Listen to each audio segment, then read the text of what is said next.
அஸ்ஸலாமு அலைக்கும் வரஹ்மத்துல்லாஹி வபரகாத்துஹு. உஸூலுல் ஹதீஸ் பாடம் பகுதி 1 நபி ஸல்லல்லாஹு அலைஹி வஸல்லம் அவர்கள் வஹி அல்லாமல் தன் மன இச்சை பிரகாரம் எதையும் பேச மாட்டார்கள் என்கிற குர்ஆன் வசனத்தை நான் குறிப்பிட்டிருந்தேன். இது தொடர்பில் ஒரு சகோதரி கேள்வி எழுப்பியிருக்கிறார்கள்.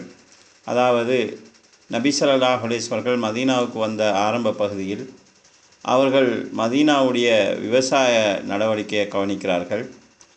மதீனாவினுடைய விவசாயிகள் மகரந்த சேர்க்கை செய்கிறார்கள். அதாவது ஆண் பாலையை பெண் பாலைக்குள் நுழைக்கக்கூடிய ஒரு விதமான மகரந்த சேர்க்கை செய்கிறார்கள். இதை பார்த்த ரசூல் ஸல்லல்லாஹு அலைஹி வஸல்லம் அவர்கள் அல்லக்கும் லவ்லம் தஃஅலு கான ஹைரா, இதை நீங்கள் செய்யாமல் விட்டால் நல்லது என்று கூறினார்கள். அப்போது அந்த சஹாபாக்கள் அதை நிறுத்திவிட்டார்கள். அந்த முறை விளைச்சல் குறைந்தது. இது சம்பந்தமாக நபி ஸல்லல்லாஹு அலைஹி வஸல்லம் அவர்கள் அறிந்தது போது அவர்களை பார்த்து, இன்னமா அன பஷர், நானும் ஒரு மனிதன்தான், மார்க்க விஷயமாக நான் உங்களுக்கு எதையாவது ஏவினால் நீங்கள் அதை எடுத்து நடங்கள்.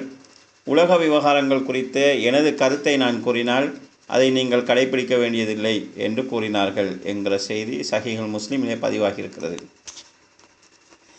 இந்த ஹதீஸை அடிப்படையாக வைத்து பார்க்கின்ற போது நபி ஸல்லல்லாஹு அலைஹி வஸல்லம் அவர்கள் பேசியது வஹி அல்லாமலும் பேசியிருக்கிறார்கள் என்பதை நாம் புரிந்து கொள்ள முடிகிறது. இந்த கோணத்திலும் நபி ஸல்லல்லாஹு அலைஹி வஸல்லம் அவர்கள் சொன்ன ஹதீஸ்களில் உலக விவகாரங்கள் தொடர்பில் அவர்கள் பேசிய ஹதீஸ்களை நாம் நடைமுறைப்படுத்த தேவையில்லையா என்கிற அடிப்படையிலும் சகோதரி இந்த கேள்வியை கேட்டிருந்தார்கள். முதலாவது, எனது வகுப்பிலே நான் ஒரு செய்தியை குறிப்பிட்டிருந்தேன். நபி ஸல்லல்லாஹு அலைஹி வஸல்லம் அவருடைய சுன்னா என்றால் என்ன என்று நான் விளக்குகின்ற போது, நபி ஸல்லல்லாஹு அலைஹி வஸல்லம் அவர்கள் செய்தவைகள் எல்லாம் அந்த சுன்னா என்கிற வட்டத்துக்குள் வராது. எதை அவர்கள் மார்க்கம் என்கிற அடிப்படையில் செய்தார்களோ அவைதான் சுன்னா என்கிற வட்டத்துக்குள் வரும் என்பதை தெளிவாக குறிப்பிட்டிருந்தேன். அது நாம் முதலில் கவனத்தில் கொள்ள வேண்டியது. எதை மார்க்கம் என்று அவர்கள் செய்தார்களோ, மார்க்கம் என்று சொன்னார்களோ, மார்க்கமாக அறிந்தார்களோ அதுதான் சட்ட மூலாதாரத்துக்கான ஆதாரமாக அமையும். இது அல்லாமல் நபி ஸல்லல்லாஹு அலைஹி வஸல்லம் அவர்கள் உலக விவகாரங்கள் குறித்து எதையாவது கூறினால் அது அவர்களுடைய சொந்த கருத்தாக இருக்குமாக இருந்தால் அதை கடைபிடிக்க வேண்டிய கட்டாயம் இல்லை. உதாரணமாக நபி ஸல்லல்லாஹு அலைஹி வஸல்லம் அவர்கள் பத்ர் யுத்தத்திலே தங்களுடைய போர் படையினுடைய தளத்தை அமைப்பது குறித்து அவர்கள் ஒரு தீர்வை சொன்னார்கள். ஒரு சஹாபி நபி ஸல்லல்லாஹு அலைஹி வஸல்லம் அவர்களை பார்த்து, அல்லாஹ்வுடைய தூதரே, இது நீங்கள் அல்லாஹ்விடமிருந்து பெற்று சொன்ன வஹீயின் அடிப்படையில் சொல்லக்கூடிய கருத்தா? அப்படியாக இருந்தால் ஒரு அடி முன்னுக்காகவும் மாட்டோம், பின்னுக்காகவும் மாட்டோம், அதே இடத்தில் நாம் இருப்போம். அல்லது உங்களுடைய கருத்தின் அடிப்படையில், உங்களுடைய யூகத்தின் அடிப்படையில் இந்த இடம் பொருத்தம் என்று நீங்கள் கருதியதன் அடிப்படையில் சொல்கிறீர்களா என்று கேட்டார்கள். என்னுடைய சொந்த அபிப்பிராயத்தில் நான் சொல்கிறேன் என்று சொன்னபோது அதற்கு மாற்று கருத்து அந்த சஹாபி சொல்லியிருக்கிறார்கள். நபி ஸல்லல்லாஹு அலைஹி வஸல்லம் அதை ஏற்றிருக்கிறார்கள். ஆக நபி ஸல்லல்லாஹு அலைஹி வஸல்லம் அவர்கள் உலக விவகாரங்கள் குறித்து சொந்த அபிப்பிராயமாக எதையாவது சொன்னால் அதை பின்பற்றுகின்ற கடமை இல்லை. இப்போது ஒரு சந்தேகம் வரும், நபி ஸல்லல்லாஹு அலைஹி வஸல்லம் அவர்கள் எதை உலக விவகாரங்களாக சொன்னார்கள், எதை மார்க்க விவகாரமாக சொன்னார்கள் என்பதை பிரிக்க முடியாத ஒரு சிக்கல் ஏற்படலாம். நபி ஸல்லல்லாஹு அலைஹி வஸல்லம் அவர்கள் ஏதேனும் ஒரு செய்தியை எங்களுக்கு சொல்லி அதில் ஏதாவது குறை இருப்பதாக இருந்தால் நிச்சயமாக அது அல்லாஹ்வினால் சுட்டி காட்டப்படும். அல்லது அல்லாஹ்வினால் சுட்டி காட்டப்படக்கூடிய அளவுக்கு ஏதேனும் ஒரு நிகழ்ச்சி நடைபெறும். ஏனென்றால் நபி ஸல்லல்லாஹு அலைஹி வஸல்லம் அவர்கள் வஹீயின் கட்டுப்பாட்டுக்குள் இருக்கிறார்கள். அவர்கள் ஏதேனும் ஒன்றை சொல்லி அதாவது மனிதன் என்கிற அடிப்படையில் சொல்லி அது தவறானதாக இருந்தால் நிச்சயமாக அது சுட்டி காட்டப்படும். எனவே நபி ஸல்லல்லாஹு அலைஹி வஸல்லம் அவர்கள் சொன்னவற்றில் இது தேவை, இது தேவையில்லை என்று இப்போது நாம் பிரிக்க வேண்டிய ஒரு அவசியம் இல்லை. நாம் விளங்கிக் கொள்ள வேண்டும், இதை மார்க்கத்தின் அடிப்படையில் நபி ஸல்லல்லாஹு அலைஹி வஸல்லம் சொல்லியிருக்கிறார்கள், இதை அவர்களுடைய கால சூழலுக்கேற்ப சந்தர்ப்பத்திற்கேற்ப சொல்லியிருக்கிறார்கள் என்கிற அடிப்படையை நாம் பிரித்து விளங்கிக் கொள்ள வேண்டும். ஆனால் எதையும் மறுக்க வேண்டிய ஒரு தேவை ஒன்று இல்லை என்கிற ஒரு அடிப்படையை நாம் புரிந்து கொள்ளலாம். இந்த ஹதீஸை நாம் எடுத்து பார்த்தோம் என்றால், இந்த ஹதீஸ் சஹீஹ் முஸ்லிமிலே பல இடங்களில் பதிவாகி இருக்கிறது. இதில் நபி ஸல்லல்லாஹு அலைஹி வஸல்லம் அவர்கள் இந்த விஷயத்தை சொல்கிற போதோ லஅல்லக்கும் லவ்லம் தஃஅலு கான ஹைரா, இதை நீங்கள் செய்யாமல் விட்டால் நல்லதாக இருக்குமே என்று தங்களுடைய ஒரு கருத்தாகத்தான் கூறுகிறார்கள். இது செய்ய வேண்டாம் என்ற ஒரு ஏவலாக அவர்கள் சொல்லவில்லை. மற்றும் ஒரு அறிவிப்பிலே நபி ஸல்லல்லாஹு அலைஹி வஸல்லம் இப்படி சொன்னதாக இடம்பெற்றுள்ளது, மா அதுன்னு யுகுனி தாலிக ஷைஆ, இதனால் உங்களுக்கு எந்த நன்மையும் நடக்கும் என்று நான் நினைக்கவில்லை என்று சொல்கிறார்கள்.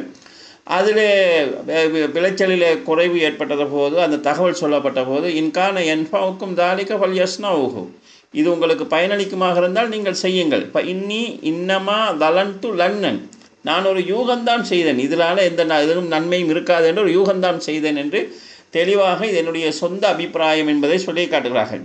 எனவே நபி ஸல்லல்லாஹு அலைஹி வஸல்லம் அவர்கள் சொந்த அபிப்பிராயம் சொன்னார்கள் என்றால் அதை பின்பற்ற வேண்டிய கட்டாயம் இல்லை. சரி, இந்த ஹதீஸை வைத்து நபி ஸல்லல்லாஹு அலைஹி வஸல்லம் உலக விவகாரங்களாக சொன்ன எல்லா ஹதீஸையும் நாம் மறுக்கலாமா, தேவையில்லை என்று விட்டுவிடலாமா என்று கேட்டால் அது தவறானது. உதாரணமாக நபி ஸல்லல்லாஹு அலைஹி வஸல்லம் அவர்கள் கருஞ்சீரகத்தில் எல்லா நோய்க்கும் நிவாரணம் இருக்கிறது என்கிற கருத்தை சொல்லியிருக்கிறார்கள். இதை முபாகலா என்று சொல்வார்கள். ஒரு விஷயத்தை சற்று மிகைப்படுத்தி சொல்லக்கூடிய அமைப்பு இருக்கிறது. இந்த ஹதீஸ் உலக விவகாரம் குறித்து பேசுகிறது. எனவே இதை நாம் கடைபிடிக்க வேண்டும்ங்கிற அவசியம் இல்லை, அதை கட்டாயமாக செய்ய வேணுங்கிறது, இதை நாம் ஏற்றுக்கொள்ள வேணுங்கிற அவசியம் இல்லை என்கிற ஒரு நிலைப்பாட்டை நாம் எடுக்க முடியாது. ஏனென்றால் நபி ஸல்லல்லாஹு அலைஹி வஸல்லம் அவர்கள் இதை தனது யூகம் என்கிற மாதிரி சொல்லவில்லை. அதில் அல்லாஹ்விடமிருந்து பெற்று எடுத்து சொல்லக்கூடிய ஒரு செய்தி அடிப்படையில் தான் சொல்கிறார்கள். அப்படி சொல்லுகிற போதும் நபி ஸல்லல்லாஹு அலைஹி வஸல்லம் அவர்கள் யூகத்தை வெளிப்படுத்தும் விதமாக இதை பேசவும் இல்லை. இந்த அடிப்படையை நாம் புரிந்து கொள்ள வேண்டும். அடுத்ததாக இந்த ஹதீஸுக்கு முஸ்லிம் இமாம் அவர்கள் போட்டிருக்கக்கூடிய தலைப்பு நாம் கவனத்தில் கொள்ள வேண்டிய ஒரு தலைப்பு. பாபு உஜூபி இம்திசாலி மா காலவு ஷர்அன் தூன மா தக்கரஹு ஸல்லல்லாஹு அலைஹி வஸல்லம். நபி ஸல்லல்லாஹு அலைஹி வஸல்லம் நபி ஸல்லல்லாஹு அலைஹி வஸல்லம் அவர்கள் சரியா என்கிற அடிப்படையில், மார்க்கம் என்கிற அடிப்படையில் சொன்னவற்றை பின்பற்றுவது கட்டாய கடமை. மின் மஆயிசி துன்யா அலா சபீரி ரை. நபி ஸல்லல்லாஹு அலைஹி வஸல்லம் அவர்கள் சொந்த அபிப்பிராயம் என்கிற அடிப்படையில் உலக விவகாரங்களை பேசியிருந்தார்கள் என்றால் அதை பின்பற்ற வேண்டும் என்கிற கட்டாயம் இல்லை. இதை நாம் கவனத்தில் கொள்ள வேண்டும்.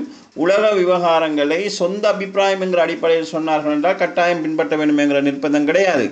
ஆனால் உலக அபிப்பிராய விஷயங்களையும் வஹி என்கிற அடிப்படையிலே நபி ஸல்லல்லாஹு அலைஹி வஸல்லம் சொல்வார்கள் என்றால் அதையும் நாம் கட்டாயம் ஏற்றுக்கொள்ள வேண்டும். எனவே நாங்கள் இந்த ஹதீஸ், இந்த நடைமுறை நடந்து முடிந்த இந்த சம்பவத்தை வைத்து நபி ஸல்லல்லாஹு அலைஹி வஸல்லம் சொன்னவற்றில் உலகம் சார்ந்த பல விஷயங்கள் இருக்குது. மருத்துவம் செய்யுங்கள் என்று சொல்லியிருக்கிறார்கள், தேனிலை நிவாரணம் இருக்குது என்று சொல்லியிருக்கிறார்கள். இதே போன்று மருத்துவம் சம்பந்தமான ஏராளமான பல விஷயங்கள் சொல்லியிருக்கிறார்கள். இதையெல்லாம் கடந்த காலத்தில் வாழ்ந்த சில, அதாவது வழிகட்ட கொள்கையின் தாக்கத்துக்குட்பட்டவர்கள், இது வஹிக்கு உட்பட்டது கிடையாது, நபி ஸல்லல்லாஹு அலைஹி வஸல்லம் எங்களுக்கு மார்க்கத்தை தான் போதிக்க வந்தார்கள், உலகத்தை போதிக்க வரவில்லை, எனவே இதை நாம் பின்பற்ற வேண்டிய அவசியம் இல்லை என்கிற அடிப்படையிலே அதை ஒட்டுமொத்தமாக மறுக்கக்கூடிய நிலவரம் இருக்குது. அந்த நிலைப்பாட்டுக்கு நாம் வருவதற்கு இதை ஆதாரமாக கொள்ள முடியாது. நபி ஸல்லல்லாஹு அலைஹி வஸல்லம் இது எனது யூகம் என்று சொல்லிவிட்டார்கள். நபி ஸல்லல்லாஹு அலைஹி வஸல்லம் சொன்னவற்றில் ஏதாவது தவறான செய்திகள் இருக்குமாக இருந்தால் நிச்சயமாக அது அல்லாஹ்வினால் சுட்டிக்காட்டப்படும். ஏனென்றால் நபி ஸல்லல்லாஹு அலைஹி வஸல்லம் அல்லாஹ்வினுடைய கண்காணிப்பில் இருக்கிறார்கள் என்கிற ஒரு அடிப்படையை நாம் புரிந்து கொள்ள வேண்டும். இந்த நபிமொழியை ஏனைய நபிமொழிகளை நிராகரிப்பதற்கான ஒரு அடிப்படையாக நாம் எடுத்துக்கொள்ளக்கூடாது என்பதை கவனித்துக் கொள்ளுமாறு அன்பாக வேண்டிக் கொள்கிறேன். வஸ்ஸலாமு அலைக்கும் வரஹ்மத்துல்லாஹி வபரகாத்துஹு.